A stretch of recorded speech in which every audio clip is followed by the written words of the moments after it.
One day I'm gonna be everything I wanna be. I don't let it get the most of me. One day I'm gonna be free. I wanna be everything I'm gonna be. My future right in front of me. One day I'm gonna be free. I wanna be free. Then let me be free. From the depths of darkness, a voice emerges. A host with a fire burning in his soul. With a heart of steel and a spirit unbroken. He rides on two wheels ready to claim his throne.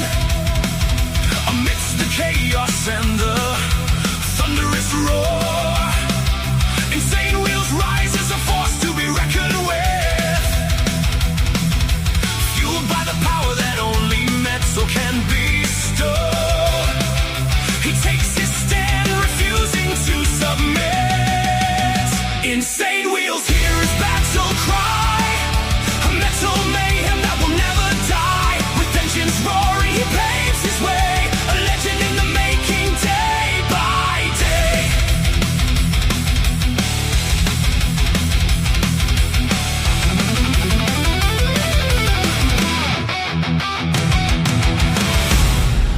Good morning, ladies and gentlemen. It is a beautiful hump day Wednesday. Let's get it, man. Good morning, good morning. All right, we got a lot to discuss. As we always seem to be doing every single morning, we got a lot to discuss. So Trump warns Iran as well as U.S. strikes 20 targets over there in Iran, as well as tensions rise.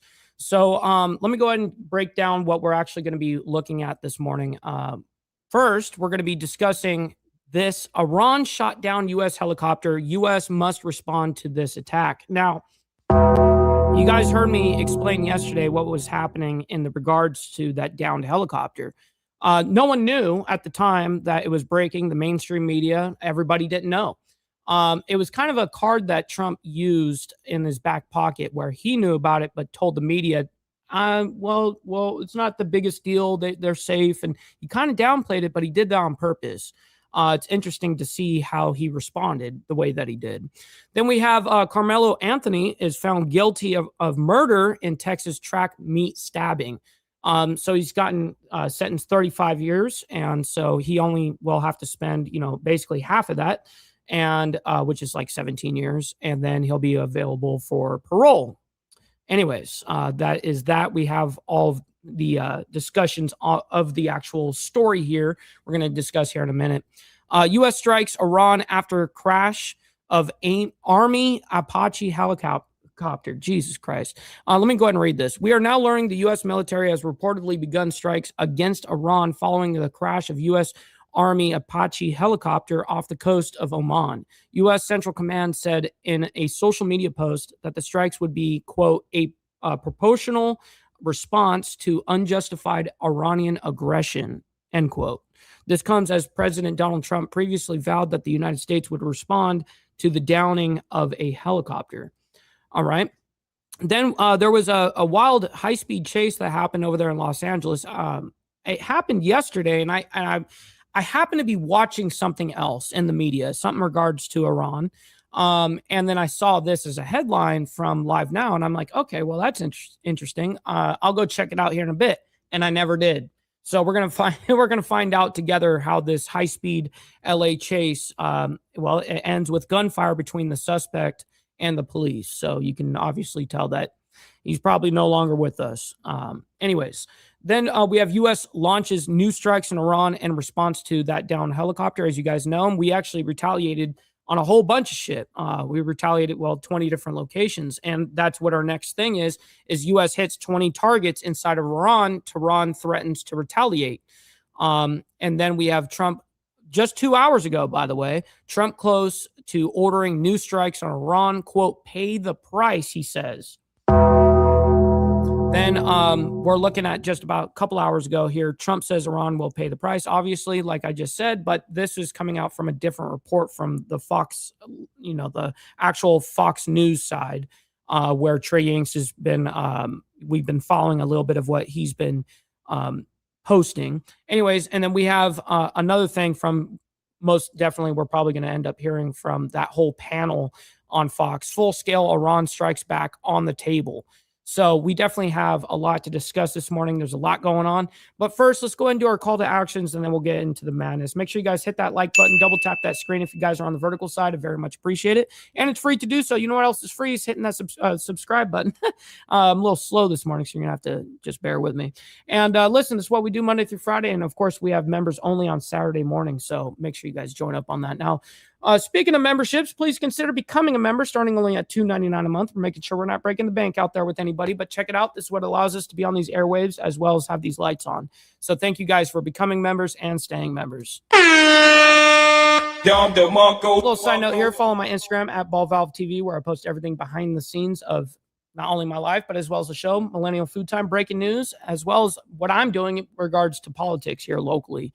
So make sure you guys follow on that. We also have a Discord server for all of you legends to continue the conversation.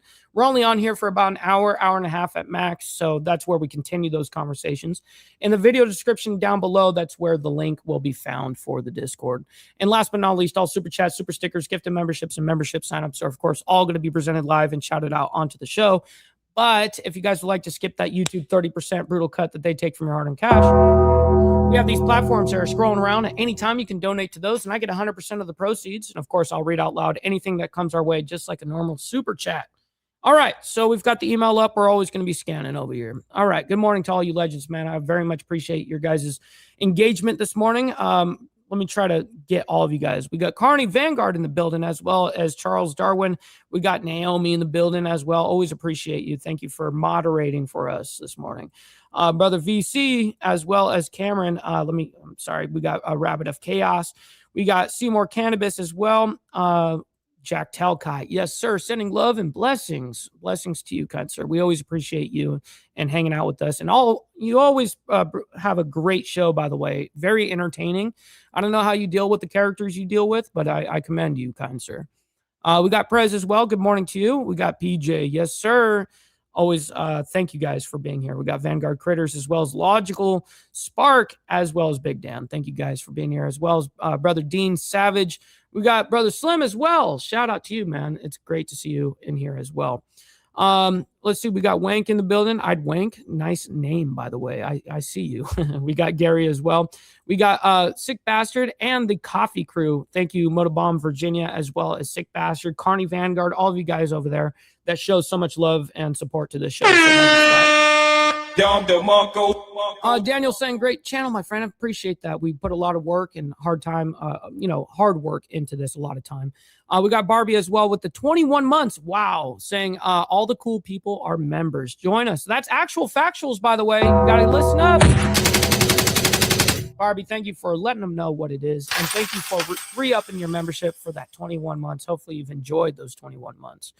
All right, so let's go ahead and pretty much get right into the madness this morning. We've got a lot to discuss, a lot of shit going down. So let's go ahead and get right into this. Let's pop this up, and it says, this is Trump originally on the whole Iran shot down U.S. helicopter. U.S. must respond to this. Welcome back into Live Now from Fox. I'm Ryan Schmelz. We have some breaking news to report here. That is, President Trump has put on Truth. I always got a question for this guy. Why are you gay? You are gay. I'm just asking a question. Social that the Iranians have shot down one Apache helicopter in the Middle East. President Trump saying this on Truth Social. I have just been informed by our great military that last night, the Iranians shot down one of our highly sophisticated Apache helicopters while patrolling over the Strait of Hormuz. There were 2 pilots involved. Both are safe and uninjured. Nevertheless, the United States must, of necessity, respond to this attack. Thank you for your attention to this matter, President Donald J. Trump. So some major breaking news there announced by the President of the United States on his Truth Social account that the Iranians have shot down a United States Apache helicopter that was patrolling over the Strait of Hormuz, and there will be a response. We don't know what that response is, what that response is going to look like, but certainly this is going to set off a pretty big chain reaction on Capitol Hill and across the world, potentially too, that there could be new escalation coming from President Trump and the United States military related to Iran, as President Trump once again put on Truth Social. This, I have been informed by our great military that last night the Iranians shot down one of our highly sophisticated Apache helicopters while patrolling over the Strait of Hormuz. There were 2 pilots involved. Both are safe and uninjured. Nevertheless, the United States must, of necessity, respond to this attack. Thank you for your attention to this matter, President Donald J. Trump. Now, we'll get to some other news here, and when we have some more updates on this, we will certainly bring that to you. We have a potential press conference going to take place here in just a little bit on Capitol Hill, but that's just one of the many. And it looks like we're probably going to end up hearing a little bit from this. So let's go ahead and they don't actually have anyone come out during that. So we'll move on, and obviously we have a lot to discuss on that Apache helicopter there. All right, so we're going to be discussing Carmelo Anthony guilty of murder in Texas track meet stabbing. As you guys have probably most likely been following this, this has been a big, major national story for sure. It's not something that I really have shown an extreme amount of interest into, because we discuss, geopolitics and world news and stuff like that, American politics, of course. But we do discuss breaking news, as you guys know as well. That's what we do here. And I also tell you, if I ever bring something up, I try my damnedest to follow the story. So we're making an exception a little bit to hear what is being reported on this, being he got 35 years. So joining us right now to break down all of these developments that we've learned today is former federal prosecutor and legal analyst Nima Rahmani. Thanks so much for being here live now from Fox.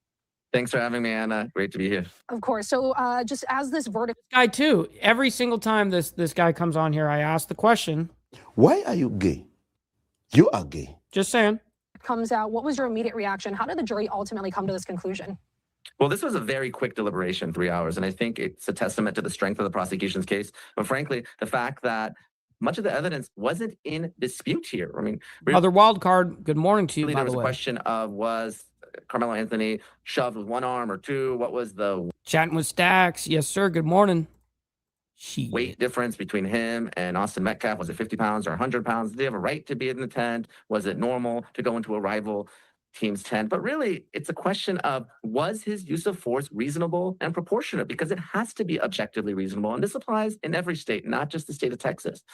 You can't bring a proverbial knife to a fist fight. And this wasn't even punching. This was pushing and shoving. And I maintained the whole time that this was an unnecessary escalation under the circumstances. Stabbing someone in the chest just because you've been shoved is not self-defense under the law, because it's not objectively reasonable. You shouldn't have a knife at a track. No, yeah. Objectively, what would be reasonable is maybe a pushback or even a punch. You know what I mean? Like, whatever. But stabbing, come on, man. Event. I know the defense was arguing that it was a tool and not a weapon, but I don't think that really resonated with the jurors. And of course, the fact that they were sequestered means that they wanted to wrap this up as quickly as possible and get home. So big win for the prosecution. Motobomb, Virginia, good morning. I think the only chance that the defense had as in well this as case Joker, would be if Carmelo Anthony testified. And if he testified that he believed, all you legends coming in all at once. We've got Easy Frank as well, that he was at imminent risk of death or serious bodily injury. If he was able to convince the jurors that he was genuine in his fear, even though it was unreasonable under Texas state law, that would have reduced murder to manslaughter. And that sentence would have been 2 to 20. And that's what I thought he was actually going to get. I really did. Honestly, I'm not following the case like that, but I objectively thought that he was going to get manslaughter. Now, the jury was basically given, like, he can serve all the way up to 99 years. You guys decide what you guys want. And so the jury decided on 35 years, and he has to spend half of that good time, and that would be 17 years, and then he would be available for parole. So anyways. 20 years. But when Carmelo Anthony did not take the stand, the jurors were with really an all or nothing proposition. Was this reasonable? Was it not? And when it was not reasonable, there was only one reasonable verdict, and that's guilty of first-degree murder. And do you think keeping Carmelo Anthony out of the witness box was the right call in this situation? I do not. And I know he would have been subject to a grueling cross-examination, and I understand why the defense did what they did. Some of his statements did come out during the prosecution's case that, he told Metcalf not to touch him, that he was acting in self-defense. But the conventional wisdom in these cases is if you're going to present a self-defense argument or defense, you have to take the stand. You have to explain to the jurors and look them in the eye why you believe that you would be killed or why you believe that you would suffer serious bodily injury. I don't think there's any reasonable. Yeah, and a shove from that kid is not warrant. It doesn't warrant like, oh yeah, he's trying to kill you or something. That would warrant a knife. World where Carmelo Anthony thought that he was going to suffer serious bodily injury. There was a lot of other kids there. There were coaches. I know maybe he thought he was going to be jumped. He was surrounded by Metcalf and his twin brother, but nothing had reached the point where he was going to be severely physically assaulted. It was just a push. The response was disproportionate. You don't stab someone in the chest simply because you're pushed. And I think the result would have been the same regardless of the race of the defendant and the victim. Obviously, a lot of people have talked about this all-white jury, and I'm not naive. I mean, the racial overtones in this case, can't be ignored. You have Black Panthers, you have Proud Boys outside that courthouse. But if you're just looking at this and you're colorblind. Yeah, well, if you're a part of any of those organizations, you're not going to be allowed on any jury on anything. Okay, that's how that works. I do think this was the just result, and the result would have been the same regardless of the race of the victim and the defendant, or at least it should have been. We've been talking about how quickly things moved in reaching this. Okay, that's enough of Carmelo Anthony. We gave way more than enough time. We have other shit that we need to discuss. I'm not here for content. I'm not here to race bait. I'm not here to do any of that shit. So nonetheless, we're moving on. So this is when it was breaking yesterday. U.S. strikes Iran after crash of the Army Apache helicopter. So let's go ahead and Apache. Let me go ahead and bring this up. Here we go. We are following some breaking news right now. Take a look at this X post on your screen coming from U.S. Central Command saying CENTCOM forces began launching self-defense strikes against Iran at 5 p.m. Eastern time today at the commander-in-chief's direction in response to yesterday's downing of a U.S. Army Apache helicopter. The mission is a proportional response to unjustified Iranian aggression. So this breaking news just coming in, AP saying... What's up, Tiffany? Good morning to you, by the way. Just in, the U.S. military says it is launching strikes against Iran after Trump vowed response to the downing of an American helicopter. So once again, that breaking news just coming today. And Trump had said... Yeah, no worries on that, Brother Steve. I know that you're dealing with some hardcore shit right now. So make sure you give Brother Red my condolences, my man. Earlier today that the U.S. must respond after Iran downed the U.S. Army helicopter near the Strait of Hormuz. He blamed Iran for downing that U.S. Army helicopter on Tuesday, and he said the United States must respond to that attack. And we're just getting this breaking news incoming. And we did respond. From U.S. Central Command. We have that. Saying those forces started launching the Boomer, my man. Good morning. Defense strikes against Iran at 5 p.m. So once again, the U.S. military announced that it has started those strikes against Iran following that crash of the U.S. Army Apache helicopter off the coast of Oman. In a statement posted on social media that is on your screen right now, U.S. Central Command said those strikes would be a proportional response to unjustified Iranian aggression. Well, they struck 20 different spots. So let's go ahead and move on because no need to discuss something nonstop on something that we have the updated info on. Anyways, quickly, let's go ahead and bring our attention into something wild. There was a high-speed LA chase over there. Well, there was a high-speed chase over there in LA, I should say. The chase ends with gunfire between the suspect and police. So you can probably imagine that motherfucker probably still ain't here on this planet, right? So let's go ahead and bring this up, figure out what's going on here. This was happening yesterday, and I just happened to be so consumed with what was breaking with Iran that I couldn't watch this at the time, Okay, we were watching a police pursuit that ended out with a shootout in Southern California earlier today. It was in Boyle Heights.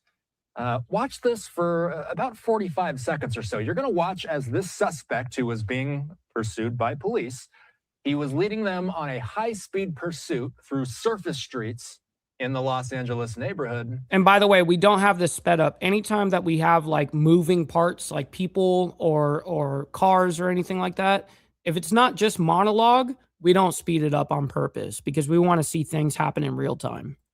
You'll see him crash into... Boom, there he goes. A barrier there. The suspect taking off on foot So we see the suspect, and we were watching this earlier this afternoon. We see him running away. This is not uncommon in police pursuits to see a suspect run. Here's where it gets even more scary. He pulled You start something. To see this suspect. Yep. He pulled a gun. Now he's shooting. He's already doing pop, pop, pop right there, dude. So hold on. At first, it looked like I was about to call it out. It looks like he's reaching, and he was. Uncommon in police pursuit. Right there. He's running and trying to get that gun out. To see a suspect run. Here's where it gets even more. There it goes. He pulls it out right there. Scary. You start to see this suspect. He pulls. He just shot a few something times. out, and that's when we started to see him shooting. He's shooting with that gun, and then he got shot right there because it was shortly after that we saw the that's when he dies. Suspect fall to the ground, seemed to be injured by officers. The LAPD police chief, Jim McDonnell, he took to the microphone. We got Miss Lotus, by the way. Good morning to you. Just moments ago, he gave us our first on-camera update about this police chase, about the ending of this police chase. Let's watch. Well, thank you, and thank you all for being. Yo, Cameron, you just gave me a really good idea for this upcoming members only for this Saturday. Maybe we'll do a special on like shit like this. I think it would be great to do like high speed chase, the craziest high speed chases of all time. I think that's what we're going to do this members only. And here this afternoon, just after 2 o'clock this afternoon, we had a pursuit initiated after Newton area. Officers spotted a man with a gun in a vehicle. They tried to stop the vehicle. The suspect then fled, and a pursuit ensued. The pursuit started at Washington and Alameda and ended up here, right down the street behind me at Garnett and Marietta in Hollenbeck Division. The suspect crashed into a fence right adjacent to the freeway here, got out of the vehicle and ran. Responding officers were closing in on him at that point. Suspect got out. As he was running, he was firing on the officers. One officer was struck. Well, he wasn't really even firing. I'm surprised I even struck somebody, because if you guys saw the way that he's running and he's just like randomly like bop, bop, bop, bop, bop, bop, you know what I mean? I didn't think that he was going to hit really anything, right? But I guess he did. In the chest at least once. Wow. He actually did strike an officer. He had a ballistic vest on, which saved his life. The suspect continued to fire at officers. Multiple officers fired at him. A suspect was shot. LA Fire Department responded, treated the suspect at scene, and transported him to a local hospital where he's currently in critical condition in surgery. Our officer, thankfully, has been evaluated at the hospital, but it looks at this point like he's going to be okay. So we're very, very thankful. Looking at the suspect's actions, he was firing that gun. Anybody in the community could have been taken out by his actions. Yes, and that was extremely reckless, because you see him, he's just like unloading. I mean, he just dropped that mag. He probably had maybe one round left in his mag, maybe. So we're very thankful that we ended up in the situation we did. Our officer put everything on the line to try and take this suspect into custody, supported by other officers from Newton and Hollenbeck Division. And we're very, very fortunate to have the end like this with the officer in the condition he's in. Right, so alive. Thank you. Let me open it up. We did recover a gun at the scene, right where the suspect went down. That's being processed. The scene is being processed by both Force Investigation Division and Robbery Homicide Division. Let me open it up. Any questions? You know, I really don't know what the actual bullshit over there in California is. I think what it is if you're found at the time, I think the discussion was about 30 round magazines. And at the time that you could only have 10, I think now you can have 30 now. I think you can have them because of a constitutional level. I don't know. I don't live there anymore. But what I do remember correlating to like per bullet or whatever was if you had a 30 round mag and you can only have a 10, well, you have 20 bullets in there, 20 rounds that they could stack each one of those as an extra charge. So, yeah. Or if he wasn't supposed to have a gun at all. Yeah, I can't tell you how many shots were fired. There's a lot of casings out there. I don't know how many at this point. It's very preliminary yet. Suspect, from what I saw in the video, he fired first. Yeah. Oh yeah, no, we just saw the video. The guy was definitely shooting first. There's no anyways, we're not going to get any more information out of that. We just got primarily the majority of information that we could suck out of that anyways. All right, we still got a lot to discuss about this helicopter, this downed helicopter. So U.S. Launches new strikes in Iran in response to that downed helicopter. So let's go ahead and bring that up quickly. Let's go ahead and do our money part. We haven't done that. Let's get it out of the way. You know what I mean? Alright, just get the money part done. Of course, it would glitch out. Alright, just get the money part done. Give me money. Money me. Money now. Me a money needing a lot now. Now that is actual factuals, ladies and gentlemen. Denied. But I still love you guys. All right, let's go ahead and bring this up. 3, 2, 1, bam. Welcome back in Alive Now. I'm Austin Westfall. U.S. Central Command, the U.S. military's social media account, saying that today the military carried out strikes on Iran in response to the crash of an Army Apache helicopter that President Trump is blaming on Iran. U.S. officials told the AP that the helicopter went down after colliding with an Iranian drone. Let's bring in retired Marine Intelligence Officer, National Security Analyst. What's up, Brother Beaker? Good morning, by the way. And the host of the Strap Podcast. Hell yeah, they're bringing on Hal Kempfer.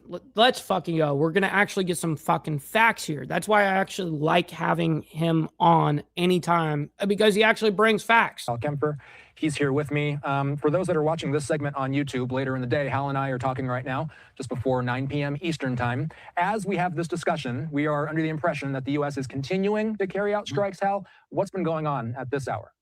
Well, multiple strikes, as you know, 7:30 p.m. last night, their time. We had an Apache helicopter that was on patrol off the Gulf of Oman going in the water.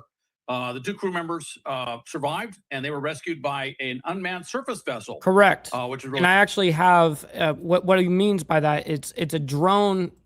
It's this badass drone boat. It's an unmanned boat, and that's what they sent in to go rescue those 2 guys, which is awesome. I guess it has 1,000 nautical mile range that it can be controlled from, which is amazing. I mean, that kind of technology is amazing. And I have that actual information for you guys if you want it. But nonetheless. And seeing one of our Corsairs, about 24-foot vessel, completely unmanned surveillance vessel, went in, they climbed up on board, and then from there they were further extracted in combat search and rescue. Yeah, she's kind of like, right now she's down by my feet. Well, she was but by my feet, but she's, you know, with this angle and this I've got this green screen right behind me. I don't know, she's like timid to get on the back of my chair. So yeah, she usually lays down here by my feet though. Techniques, and nobody was hurt or certainly nobody died. But it looks like the Apache was hit by possibly a Shahed drone from Iran. Now, the Iranians have not claimed responsibility for that, although their rhetoric was so over the top, you'd have a tough time kind of sorting through it to figure out where they did not claim responsibility, but they have not. And we responded with a... Now, what ended up happening, Hal Kempfer actually missed something there, and that's probably just at the time of this reporting. So the IRGC, one of the main, you know, military whatever officials, they were all saying that they did not do it. They didn't shoot down this Apache helicopter. But then another faction, like a whole different faction of not the IRGC, but well, it is over there in Iran, they said, we'll do it again. They were like, hell yeah, we did it, and we'd do it again. That's exactly what they said. So, yeah, brutal. Proportionate response. So they did do it. Kind of reluctant to open up kinetic action, but he said we had to do it. And he hit a series of places around the Strait of Hormuz, Keshem Island, Bandar Abbas, Sarik, another location a little bit further behind Bandar Abbas. And now, of course, the latest one, they went down south to Jask, which is a naval seaport as well. So as we discuss, we're hearing reports from Axios that there's been multiple waves of U.S. strikes in Iran. Is the ceasefire still holding? I mean, how do we answer that question tonight? Right. I think that's how this thing was shaped by President Trump. Was you could tell from his language, what he posted, that he said, look, we kind of have to do this. We have to respond, but he didn't want to do it in such a way that would be a significant. Well, I think he also wanted to get and garnish all the facts. I mean, he was waiting for basically the Pentagon to give him a report of what happened there. Breach of the ceasefire, you know, a significant escalation. And so he responded. They hit just target. What's up, Blake's Pipe? By the way, I'm looking for a video, so don't mind me for a second. I'm looking for a specific video. That were tied to very military targets, places where they could possibly launch drones or radars, things that were very much tied to what the IRGC, the Revolutionary Guard Corps, is doing on the water. And so it was very, very much scoped in. And they didn't go well inland. They didn't hit around Tehran, didn't do anything like that. But it was meant to respond, but not to escalate, if that makes any sense. Al Kemper with us. We appreciate the quick hits. It's certainly worth tracking. Yes. Okay. So now I've got this. Let me go ahead. I got the guy's channel up. Let me go ahead and bring this up, and so that we can discuss it real quick. It is right here. Let me pull this up.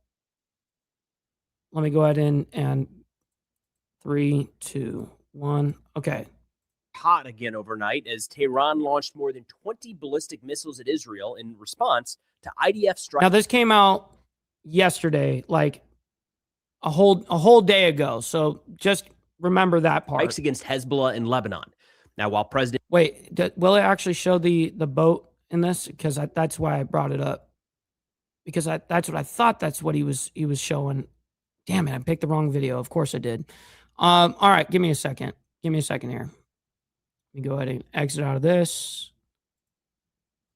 And we'll go ahead and bring this up first on the next report, and I'll still try to find, because it looks like he deleted the video. Anyways, welcome back into live. This is on the regards to the U.S. responding and hitting 20 targets inside Iran. Tehran is now threatening to respond on top of that. From Fox, my name is Bone Kadrovich, and we are keeping up with the latest with the ongoing developments over in the Middle East with those continuing conflicts there. We do have this exposed here, courtesy of the Associated Press. This says the U.S. military said Wednesday it had completed its airstrikes on Iran after an American helicopter crashed off Oman that it blamed on Tehran. Bringing you out now to a live look over Beirut, Lebanon, as we continue to follow the latest here, as President Donald Trump defended U.S. strikes against Iran Tuesday, calling the response very strong and very powerful after Tehran. Yeah, it looks like he did take down the video. Well, he probably got forced to take it down. I'm not sure why it happens to YouTubers, but reportedly shot down a U.S. Army Apache helicopter. So we're just wanting to bring you some of the latest. I just wanted to show you guys that drone boat, that unmanned drone boat that they can control for 1,000 nautical miles. I think is awesome. And it shows the company. He showed the company, he showed who makes it, he showed the model of it, and showed it actually being used in a test practice. But unfortunately, it's no longer there. What we have when it comes to the ongoing developments that we're following, as U.S. Central Command said late Tuesday that American forces completed strikes on Iranian air defense systems, ground control stations, and surveillance radar sites near the Strait of Hormuz. With that, we do want to bring in our expert now to talk the latest about this, Bill Raggio, who is a senior fellow at the Foundation for Defense of Democracies. Bill, thank you as always for coming on the program. So, with Iran is responsible for shooting down a U.S. Apache helicopter Tuesday, and President Donald Trump claimed in a Tuesday on Truth Social. We all agree with you, Robert.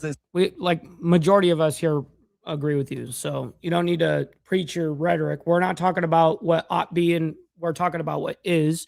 And yes, we do know that the United States is in Israel's war, that they, so just absolutely. Leave us now to find a diplomatic solution, as now we see the U.S. now hitting 20 targets inside Iran.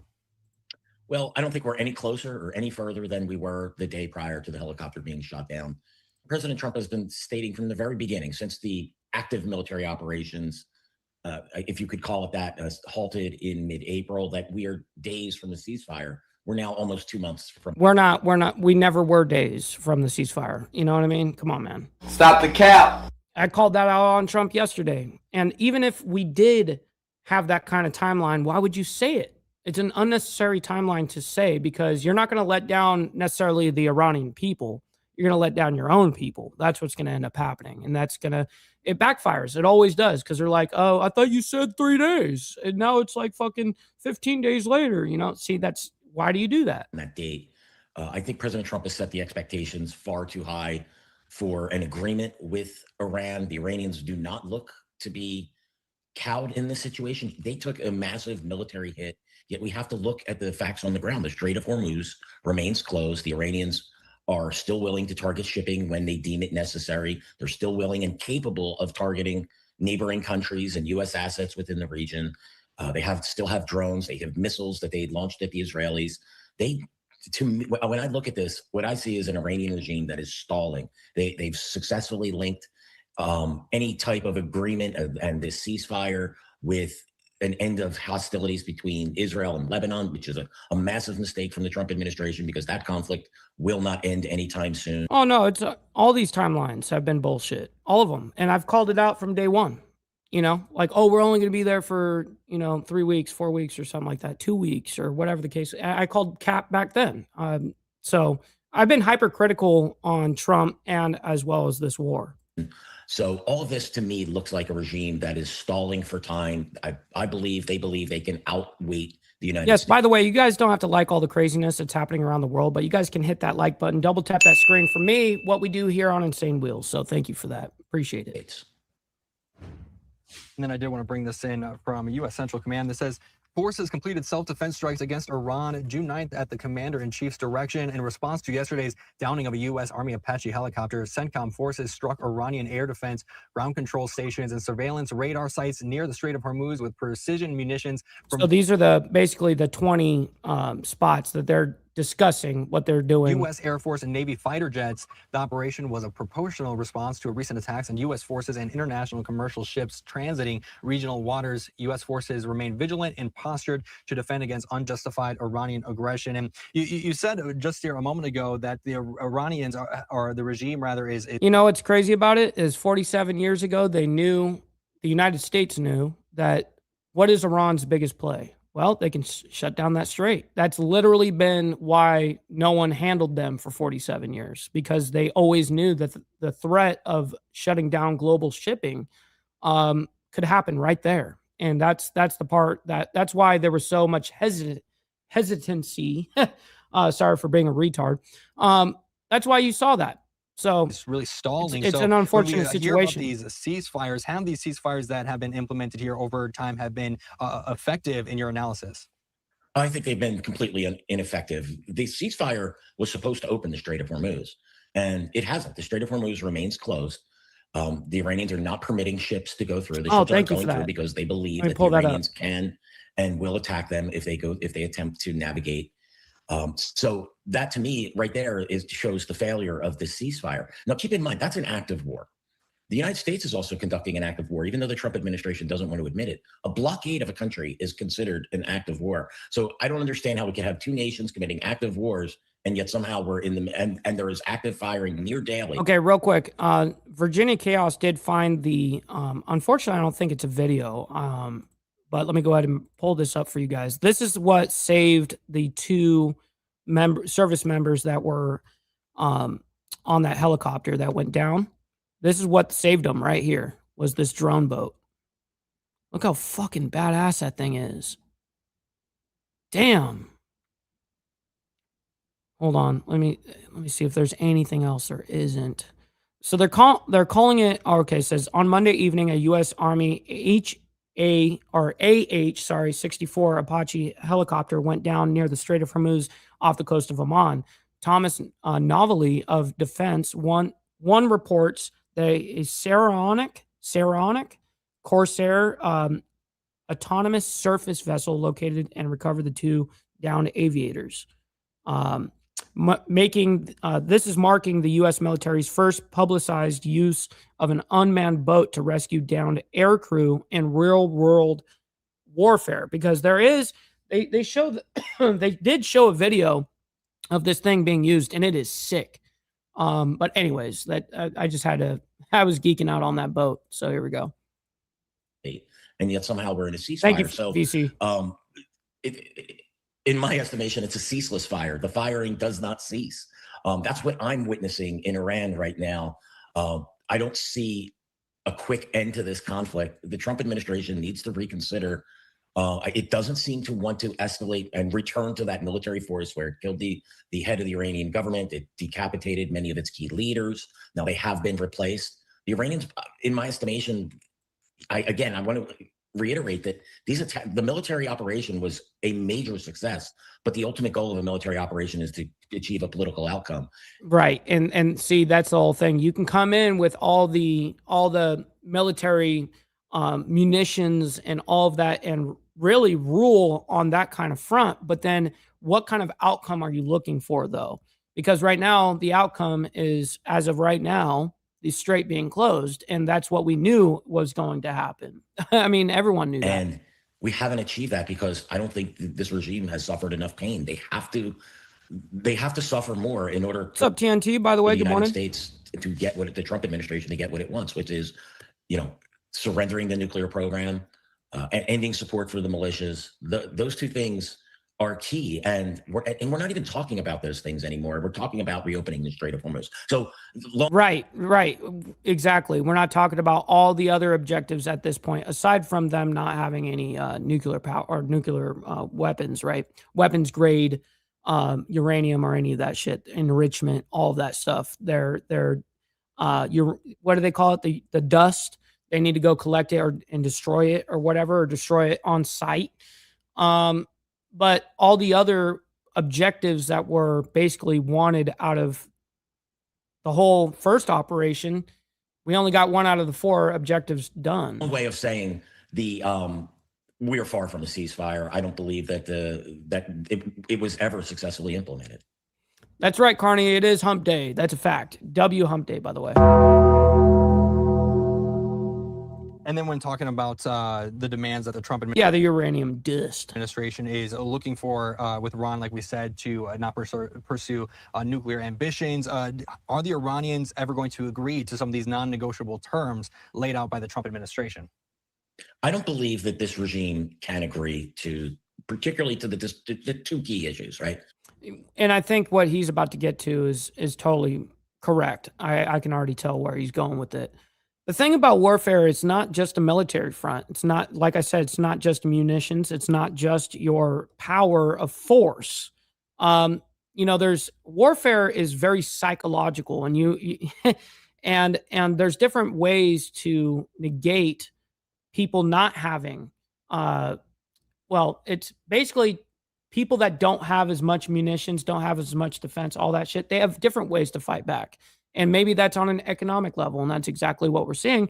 Now, are they watching the death of their own country at the same time? Absolutely. But they're willing to do it. That's the kind of the thing. Dismantling of the nuclear program and an end for support of these terror militias throughout the Middle East. That'd be Hezbollah, the Houthis, Hamas, the bevy of Iraqi militias and other terror groups in the region. The regime has put nearly $1 trillion since its inception 47 years ago into these programs. It's defined itself by spreading its Islamic revolution. They do that outward with the militias, as well as creating that nuclear shield for the Iranians. That would be its nuclear program. If it bends on these two key issues, particularly via military force, then I don't believe the regime that its leadership can survive this. So I don't. Yeah, no kidding, Beaker. I would think that we would just sweep it up and keep it for ourselves or some shit. But basically, the administration said that we want to destroy it on site, preferably. And if not, then we can have it done by one of our people with oversight and all this shit, whatever. See how they can be convinced to surrender these two key aspects of its foreign policy, of its political and military programs. What's up, brother Kel up there in Canada? Good morning to you. It's going to have to either be coerced to do so, which I think we saw the first round. That was not enough coercion. Now, that is absolute facts, by the way, Texas Gidget. That's 100% true. Trump does play warfare on a psychological front as well. Absolutely. The military force that we applied, despite the Iranian Navy being on the bottom of the sea and major military infrastructure being destroyed, and key leadership being killed, or to me, the biggest failure I think that I've seen here is a failure in an inability to support a regime change here, right? If you want to ensure those things. Well, we're not going to see any real peace of any sort if the IRGC stays as their regime, just period. That's just the way it is. They're not going to cower. They're not going to negotiate. They're not going to do any of that shit. That they're going to stick to what they've been sticking to, honestly. Don't happen. You need to replace this regime, and there has not been an effective. But if we force a regime change, see, this is where it gets really fucking dicey. If we force that level, it unfortunately it's going to come down to boots on the ground. where we actually do a land invasion. And that's something I'm absolutely 100% against. I really hope that we don't get to that. This regime change bullshit, I understand why we need to do, why the people want that to happen on certain fronts. But man, regime change in the Middle East, we have not succeeded once. We've succeeded in other parts of the world, but the Middle East, resistance inside of Iran. I'm not talking about protesters coming out in the street. I'm talking about an armed resistance that is willing and capable of overthrowing the Iranian regime. Dragon Classic, Iranian good morning. people, in my estimation, do not seem to want to initiate a civil war, and you're not going to. In my estimation, this problem will not resolve itself until this regime is gone. And then I did want to bring in this. Well, and he just said it too. He just said it right there too. So this is the AP coming out yesterday saying Kuwait says its air defense are firing after Iran said it targeted the Mid-East nation to retaliate over U.S. airstrikes. And yes, they their air defenses were firing off quite a bit yesterday. Associated Press. This says Kuwait says its air defenses are firing after Iran said it targeted the Mid-East nation to retaliate over U.S. airstrikes. So would we see other countries like Kuwait say that they're firing air defenses as well? I am Waman. I like that name, by the way. Great to see you in the chat, by the way. Good morning. Could we see possible other nations in the area start to get involved with this as well? Well, I haven't seen the Kuwaitis launch offensive operations. The air defense missiles are attempts to. Ma Wen. I thought it was Wemen. That's funny. I thought it was Wamen. But hey, appreciate you. Anyways. Shoot down the missiles that the Iranians are firing into Kuwait. Same thing with Bahrain, the UAE, the Saudis. All of these countries. What's up, Jack? Good morning. Have come under fire. Even countries that are friendly or that have been friendly with the Iranians, the Qataris and the Omanis, have suffered missile attacks from the Iranians. Now, what we haven't seen big time them do, except for in some specific. And honestly, Kuwait has been kind of slacking on them defending themselves. Honestly, even on the front of like taking down drones or taking down missile attacks or whatever. Real quick, let's see what Trey Yingst is saying right here. Saying the Iranian foreign minister after the U.S. strikes tonight saying, quote, our powerful armed forces will leave no attack or threat unanswered. Leave our region if you want to be safe. Now, see in this quote and just in your analysis. There it is. Look at that shit. That's from the foreign minister of Iran. Of where we're at now, and we know that with this conflict, this has really spiked energy prices for people across the world. Do you see a light at the end of the tunnel here with this conflict and with some of these quotes that we're hearing now? Yeah, it's brutal. We don't need to hear any more from dude. We still got a lot to get through this morning, and we're already 47 minutes through. Holy shit. All right. Trump close to ordering new strikes on Iran, quote, pay the price. Now, this is coming out 3 hours ago. Okay, so we're getting into obviously this morning and stuff like that. So here You're we go. watching live now from Fox. Welcome in here. Live look at the White House this morning as we have a lot of news coming from President Trump as it pertains to Iran. Thank you so much for joining us. My name is Christy Matino. President Trump just posting to Truth Social about 30 minutes ago, saying in his words, Iran has taken too long to negotiate and will have to pay the price. We also have Fox News' Trey Yingst, who just spoke to the president on the phone. A lot new information coming in here. But let's start with that Truth Social post up on your screen right now. Before she reads what Trump posted on Truth Social. I always hate that fucking phrase. Truth Social. Make sure you guys hit that like button, man. Very much appreciate it. You guys don't have to like all the craziness that's happening around the world, but you guys can like it for me and what we do here on Insane Wheels. So thank you for double tapping that screen and being engaged. Let's get it. As President Trump says, Iran's military is a complete and total mess. Much of it, like their Navy and Air Force, doesn't even exist anymore. They have been completely defeated. Iran is all talk and no action. The bully of the Middle East is dead. They've taken too long to negotiate a deal that would have been great for them. Now they will have to pay the price. President Donald. Yeah, actually, we won't have an extreme amount of overtime today. We'll have maybe a little bit, but not much. Not today. Donald J. Trump. Now, I also mentioned here that we are getting in some reporting from Fox's Trey Yingst, and I wanted to just share with you this series of tweets that. Yo, AU up in the building. Shout out to my man. Hopefully you're enjoying your your Whip 'em Out Wednesday, your hump day, and always appreciate coming you. out pretty rapidly here, but this one just posted minutes ago by Trey Yingst with Fox News saying, President Trump exclusively tells Trey Yanks that the U.S. is getting close to ordering new strikes against Iranian power plants and bridges in response to, quote, tapping the United States along when it comes to drawn-out negotiations. The U.S. launched overnight strikes against Iranian-linked targets after a U.S. Apache helicopter was downed near the Strait of Hormuz, hitting roughly 20 sites. Now, also... Shit.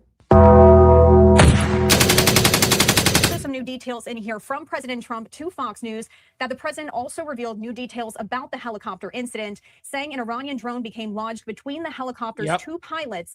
As that's exactly what I had heard too. When I woke up this morning, I went to bed and it was they shot him down. Okay, well, how did they shoot him down? Well, it came from a drone. They maneuvered to avoid an explosion. So once again, all of this just coming into our newsroom Extra here on surprise. Live Now Good morning. from Fox. A series of tweets here from Trey Yanks. He also said new details will slowly be coming out here as he just had that phone call with the president in conjunction with President Trump. Also posting what I just read to you here on Truth Social. That key point, as he said, they've taken too long to negotiate a deal that would have been great for them. Now they will have to pay the price. I wanted to just quickly... Shit, I got it for you, homie. You are gay. Shit. Why are you gay? Recap for you here. The latest developments as all of this has been unfolding pretty quickly. The United States launched airstrikes early this morning against Iran after blaming Tehran for the crash of an American attack helicopter. And Iran fired back at countries in the region, which is another escalation that threatened to derail efforts to end this war. Bahrain, Kuwait, and Jordan, all of which host U.S. troops, came under Iranian fire. It was the second time this week that back-and-forth strikes have tested the ceasefire after Iran and Israel targeted each other on Monday. I think they said... propeller. I think that's what they said. I don't think they said pilots. And it again raised the question of how much pressure the deal can take before it cracks. I also wanted to share this simulation here of the Strait of Hormuz with you because Iran, meanwhile, has proved resilient despite having faced weeks of heavy bombing, betting that its ability to effectively close the Strait of Hormuz, that crucial passageway, gives it a strong bargaining chip. Both countries seem to be looking for a way to end the conflict if they can manage to sell it as a win at home. But Israeli Prime Minister Ben... Yep, we actually reported on that this morning. We've been following the story a little bit. Truth be told, I'm not really super interested in those race baiting, different cases and stuff like that. And because they're one-offs. The truth be told is I'm discussing world news, geopolitics, all that shit, right? American news, American politics. So yes, it did fall into the breaking news. So we reported on it today that he got 35 years. He has to spend half of it. So he'll spend 17 if he does good time. And then he'll be available for parole after that. So yes, sir. No, you don't have to apologize. No. You don't have to apologize. Who appears intent Absolutely on not. pursuing much more difficult goals. What's up, brother Beezer? My man. Good morning. And that's focusing on the collapse of Iran's theocratic government, the elimination of its nuclear program, and the destruction of the Iranian-allied Hezbollah militant group in Lebanon. So we wanted to bring that to you here on Live Now from Fox. Once again, President Trump, as he is just sharing this. So we're going to be watching very closely to see if we're going to get any more information from the president. Also, once again, looking to see here if we're going to be getting any more information from Trey Yanks with Fox News, as we did just share with you that Trey spoke to the president. Yes, and I think that we actually have information from Trey Yanks right here on this next report here. So let's go ahead and bring this up. Trump says Iran will, quote, pay the price. Yeah, listen to this. That came out on Truth Social. President Trump posted. So Truth Social, just one moment ago. Iran's military is a complete and total mess. Much of it. I saw this morning on I saw this on the White House page on Instagram. That's where I saw it. Like their Navy and their Air Force does not even exist anymore. They have been completely defeated. Iran is all talk and no action. The bully of the Middle East is dead. They've taken too long to negotiate a deal that would have been great for them. Right. Now, he will be eligible, I should say, not out. Right. I should have said eligible. They will have to pay the price. Wow. By that, Jackie Heinrich joins us live from the White House with those details. Jackie. Yeah, pretty ominous message from the president this morning, guys. And it comes on the heels of new reporting, shedding some light on what the substance of the negotiations were before the U.S. was forced to respond to Iran's attack on an American Apache helicopter patrolling. Now, as you guys see here, I mean, this report being, Trump saying literally we'll pay the price. That's why we put that on today's thumbnail, as you guys can see right here. See, we've been upping our game on these thumbnails, you know what I mean? Absolutely. All right, back to the madness over here. All right. Here we go. Strait of Hormuz. According to the New York Times, the two sides were working on pretty detailed negotiations related to Iran's nuclear program. 4 big points there. First, a ban on enrichment for somewhere between the U.S. demand of 20 years and the Iranian counteroffer of 10. Also, a plan to dilute or downblend Iran's existing stockpile of 11 tons of near bomb-grade fuel. She definitely is pretty.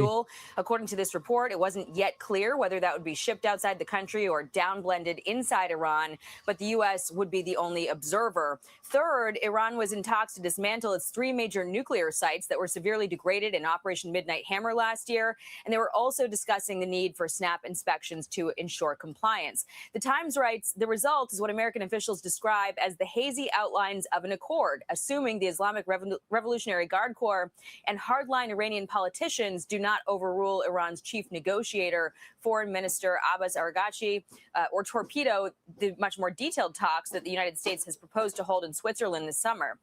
All that was upended after Israel and Iran exchanged fire on Sunday after U.S. Army Apache. So we've actually seen this, the facilities, nuclear facilities map before.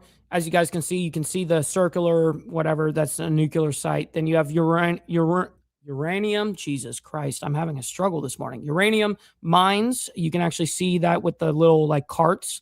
And then you have the research reactors, which are up by Bonab and Razmir and Tehran, as you guys can see up in the north. And then you've got the military sites as well, or site. Gunship was shot off the coast of Oman. Its crew was rescued by an autonomous drone. Senate Democrats now raising the alarm over this. The U.S. helicopter that went down over the... Oh, boy. We get to hear from Schumer. Jesus Christ. Come on, man. Great is a stark reminder that every second Trump's disastrous war continues is another second that our troops remain in harm's way. Our service members are the best and the bravest in the world. You don't believe that. I don't think you actually believe that. And they deserve better than to risk their lives. Yeah, you're just using it as political talk. In a That's reckless, aimless war. The only sure way to protect our troops is to end this war as soon as possible. I do agree with that. Now, according to another report, we should absolutely, end this war as soon as possible. But we can't just leave the region exactly the way it is right this second. It would be disastrous right this second. Okay, so that's the problem. There's a lot of problems in this. The president still believes that a deal is possible and it's right on the horizon. Like, yes, I was 100,000% against this war before it started, right? I said, I pray that we don't do this. And then we did it. Now we're in it, okay? Yes, I was against it and I still am against it, but that doesn't mean that I don't want the betterment and the outcome to be the best for Americans. You know what I mean? Simple. We're there now. I can't personally change it. So, of course, now that we're already there, we have to fucking get out of there and make sure that we do this America only first. America first ideology. In my opinion, that's the way that we should do it. One U.S. official telling negotiate Politico to get something nothing changes where the deal stands right now. They also reiterated the U.S. response to Iran. As far as I know, we don't have any on the ground. Now, I'm sure we do have something on the ground on like maybe a CIA level or maybe a small. But honestly, as far as that, I don't know. Iran's attacks were proportional, but that message on Truth Social from the president this morning, casting a question mark over that with the phrasing "too late." So we will look into that and get back to you, guys. Jackie, Barbie says, Mike, did your past ship travels ever take you through the strait? No. So I was primarily all the West Coast. So everything on the West Coast of the United States, that's really where I worked on the ocean front. Now, I was basically fueling ships that were coming in and out of the ports, obviously. Like if they're coming from China, they're coming over to our side. They're not going to the East Coast of the United States. They're coming to us on the West Coast, right? So primarily I'm dealing with that kind of side of the world, right? So, but yeah, anyways, sorry about that. Wondering how much of that Truth Social post was about the response that Iran had to our response of them taking down the Apache. So we looked at, they hit multiple bases. It doesn't look like they hit anything right now. We're waiting on Jordan's response, but it looks like Kuwait successfully knocked it down, and Bahrain, they might have been one hit. But maybe he just looked at that and said, okay. And as Mark Montgomery says, maybe it's going to go back to a 400 strike day again. Could be. And, there's been some debate since all of this flared up over the weekend about whether the ceasefire is holding, what ceasefire. Right, of course. And the truth is there is still a ceasefire in place. Now, there has been claims from, actually kind of both sides that now there's no longer, well, claims are claims. It may still be on a fragile, on legal, route, like what is on paper. I think they are still in a very, very, very fragile ceasefire. But anything can happen at any time, obviously. But Trump truly doesn't want to have to go back in there and absolutely decimate him. He wants to make a deal. I promise you that. He does want to make a deal, but it's got to be what he wants, right? Actually means at this point. So still unclear whether this is a discussion about the peace talks or if those are still operating on Hey, you be good. I appreciate you being in here, by the way. track while the U.S. response to Iran's attack is operating on another. But we'll be reaching out to White House officials here shortly to get some clarity on that. Jackie, it seems like we're back to the original red line from the president, which is anytime there's American blood. Now, we were blessed. Of course, anytime that there's downed equipment, stuff like that. Remember, we reported on this yesterday about the downed helicopter, and we didn't know no one did. The media had no idea, and Trump kind of kept that in his back pocket, and he acted like he wasn't going to retaliate, like, but who's to know how much information the Pentagon gave them? Have they totally do the investigation and go, okay, we determine it was a Shahed drone from Iran? Did Trump know that at the time? I don't know, obviously. But either way, he played it like as if he wasn't really going to fucking retaliate. And now there is no retaliation. I mean, literally 59 minutes after he stated that, 59 minutes later, there was an attack. We were able to that's when the strikes started happening again. Get them out of the water, but that could have been. Oh, you're good, Naomi. And I get the sense that the president are you getting OT pay today? Nah. No one's getting that much OT. I'm not even getting OT pay that much. Them off. Yeah, and he only has one choice in that situation, which is to defend his red line. I mean, the president has been pretty tolerant in letting these sort of pinprick attacks that we've seen over the course of this 8 or 9 week ceasefire at this point not derail sort of the broader philosophy that, in fact, it is a ceasefire. A ceasefire in that part of the world, as he said, is when you're shooting more moderately, but insisting that things are still on track and the ceasefire is holding.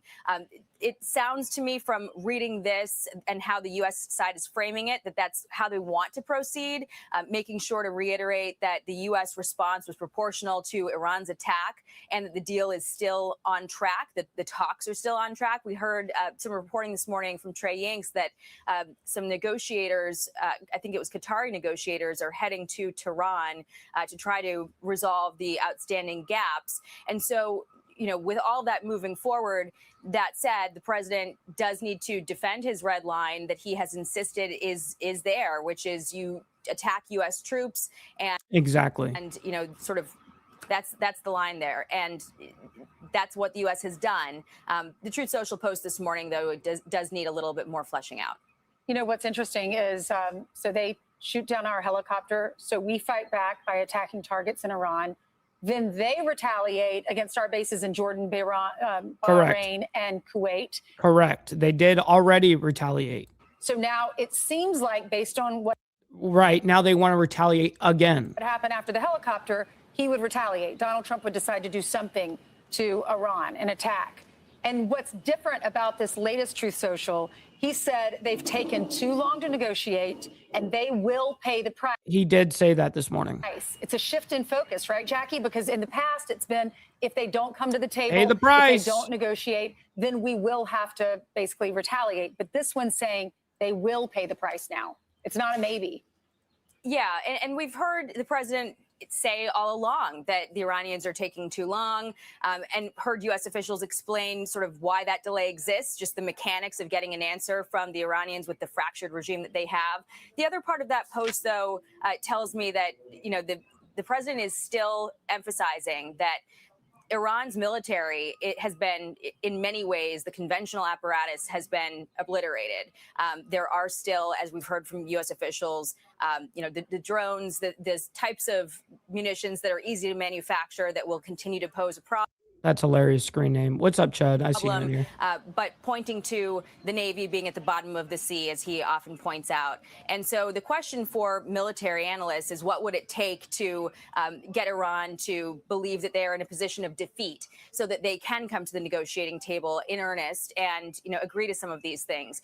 But as the president and as some of these articles point out, there is a distinction between who the U.S. is negotiating with in the political realm, the foreign minister, for instance, and the IRGC, the Council of Advisors. Well, it was interesting how the IRGC declined that they had downed that helicopter, but then another faction of them came out and said, "We'd do it again, motherfuckers." You know what I mean? Bruh. So anyways, let's go ahead and move on into this next report here. I did want to see this. It says full-scale Iran strikes back on the table. So let's go ahead and bring that up real quick. This came out a couple hours ago. So right now, tensions are rising. Now, I really dislike the panel that they host here. I like when they objectively just report on what's happening, but then when they get into their opinion pieces, I really don't give a shit. In the Middle East, as American allies Bahrain and Jordan say they've intercepted missiles and drones from Iran after the U.S. forces wrapped up their own strikes against the terror regime, about 20 separate strikes. Those self-defense hits in response to the downing of an American Apache helicopter over the Strait of Hormuz by an Iranian drone. So what does this mean for peace negotiations and a deal? Retired U.S. Navy Rear Admiral Mark Montgomery joins us now. Admiral, so they take out our Apache. We hit them 20 times in separate waves, and then they responded again. So is it up to us to hit them? It's the president's choice here. He's done a good job doing proportionate counterstrikes, keeping CENTCOM, focused on the maritime area around Bandar Abbas, hitting sensors like radars, hitting strike points, hitting stowage points. He now has the choice. And that is a good point that Mark just pointed out. If he wants to respond to a strike in Jordan against Al-Azraq and other bases, if they damage things on our bases, I think we'll counterstrike. If they didn't, he has the luxury, like the Israelis did last weekend, of saying, okay, we got ours in. You tried to get at us. You failed. We're going to put a lid on it right there. Right. But either way, he has, if he wants to do a proportionate strike, he can. But I think if he's committed if he thinks these negotiations really are as close as he says, he'll probably hold. Well, you always know Iran's going to respond no matter what you do. They're going to respond no matter what, because we got our bases all over there. And Bahrain is constantly under siege, just like how Kuwait is. It's nuts out there. Hold off. The price of oil effectively. Good morning, Sterling, by the way. Hopefully you're enjoying your Whip 'em Out Wednesday. We got Albert Young as well saying hello. Hopefully you're enjoying the morning as well. It went up 1%. That's what the president's looking at. But in terms of hitting Iran and letting them know that we hit you with 13,000 separate strikes and it could get worse, how do we send that message and get them more sincere in the talks? Unfortunately, Brian, I think at some point this is going to probably escalate back up to a full scale, like 400 strike day. And what's sad about that is I do unfortunately see that happening. I really hope that does not happen, obviously, but just like I said at the front of the ceasefire. The first day, I'm like, dude, I think this is just halftime. This is all being repositioned, renegotiated, and then it's just going to go right back into full scale. And I really hope I'm wrong, honestly. In the near future, if this back and forth keeps going, at some point you can't just keep doing proportionate strikes back and forth. If they continue to reach out and try to hit ships that are transiting through the Southern Scheme, which is what was going on last week, or they strike at our allied partners' bases, in the Middle East, Kuwait, Bahrain, ones that are much harder to defend because of their proximity, than say Jordan, where we have a lot of warning. If that continues, at some point the president's going to have to do real cost of. Jordan shot down like 4 things going over into Kuwait, I think, or some shit like that. And what's called a disproportionate or escalatory strike. But I think the president's trying hard not to do that, Brian. Can you give me an idea of what the U.S. is trying hard? It's damnness right now to not do that. That's what I do see as well. I just see it the unfortunate inevitable. Open up the strait on our own? Do we need allies to help us out and sustain it? Because that's the leverage they have over us right now. Because they are suffering. The blockade's effective. They're obsessed with our blockade on their. Well, of course. I mean, they are losing a lot of money per day. I mean, we're talking into the hundreds of millions of dollars. Their exports are down 90%. The 10% is going through land up through the north and through the east, and stuff like that. But they're losing money there. They're losing money on their oil. Their oil capabilities where they're pumping what they were doing, producing, is been reduced down to 50%. And they can't export to anything other than just on land. Air blockade, because that means it's working. But if we open up the strait on our own, we would totally neutralize any leverage. First, I want to acknowledge you're exactly. Yeah, I've heard multiple reports on $400 to $500 million a day, but I think the most accurate were we heard under testimony with Marco Rubio, where he was under oath. He said it was about $380 million. That's what he said per day is costing them, 380. So that's close enough, and it makes sense. You're right. Our blockade is working. Does that mean that they don't have a small tramp, oil or go to a Pakistani port? No. But the stuff they really need to get out, the 2 million barrel shadow fleet, large oil. I don't think China's going to get involved in anything unless it has to do with Taiwan. That's it. I think that they're happy just kind of continuing on doing what they're fucking doing on their part of the world. Oil ships are not. They're the ones that are willing to wait out everybody. That's what they do. They wait. Getting through to India and China. They're being blockaded by the U.S. Navy. So we are having that impact on their economy. And as to whether we could continue, whether we could simultaneously open up the southern strait, I think we could. This is the southern transit scheme closest to Oman. We're doing it with our ships already and limited numbers of a small number of other ships. But what is our risk tolerance in the U.S. Navy? Going through is one level. Right now, a lot of merchant ships. No, that's true. But these reports, I would say that it would be a little bit more credible than just reports or people just saying on a podium what a number is. I think it's a little bit more, it holds a little bit more water that it was under oath. Have a higher risk, they're unwilling to take that risk. But I get you.